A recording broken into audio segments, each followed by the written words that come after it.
حدیث مبارک سرکار دو عالم صلی اللہ علیہ وسلم نے فرمایا، مسلمان کا صدقہ اس کی عمر میں اضافہ کرتا ہے اور بری موت سے بچاتا ہے، اور اللہ تعالیٰ اس کے ذریعہ تکبر اور فخر کی بیماریوں کو زائل کرتا ہے۔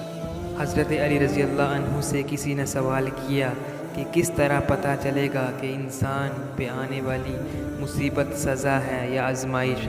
آپ رضی اللہ عنہ نے جواب دیا، جو مصیبت انسان کو اللہ سے دور کر دے وہ سزا ہے، اور جو اللہ کے نزدیک کر دے وہ آزمائش ہے۔ اگر کسی قوم کو بغیر جنگ کے شکست دینی ہو تو اس کے نوجوانوں میں فحاشی پھیلا دو۔ کبھی کبھی کچھ لوگ آنکھوں میں کوئی ایسی دھول جھونک جاتے ہیں کہ انسان پہلے سے بہتر دیکھنے لگتا ہے۔ حسد سانپ کے زہر سے بھی زیادہ خطرناک ہے۔ سانپ اپنے زہر سے نہیں مرتا، لیکن حاسد کو حسد ختم کر دیتا ہے۔ اللہ تعالیٰ نے فرمایا، اپنی امت سے کہنا کہ میرا ذکر اپنی انگلیوں پر کیا کرو، جب تم اندھیری قبر میں تنہا ہوں گے تو یہ انگلیاں آپ کی قبر کو روشن کر دیں گی۔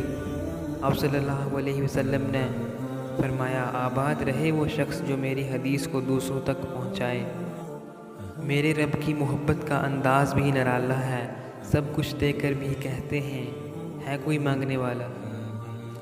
اے میرے رب، میرے والدین کو ان 70,000 لوگوں میں شامل فرما دے جو بغیر حساب کے جنت میں داخل ہوں گے، آمین ثم آمین۔ ہر تاریک رات کے بعد صبح نے نمودار ہونا ہی ہے، اس لیے پر امید رہو، کیونکہ اللہ پاک کو پر امید لوگ بہت پسند۔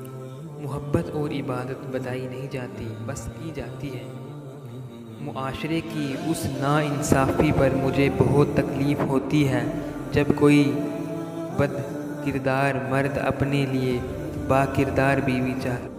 یا اللہ پاک ہمارے عیبوں پر پردہ ڈال دے، ہماری پریشانیوں، مشکلوں، مصیبتوں، غم و دکھوں کو امن، سکون، راحت، خوشی اور خوشحالی میں بدل دے۔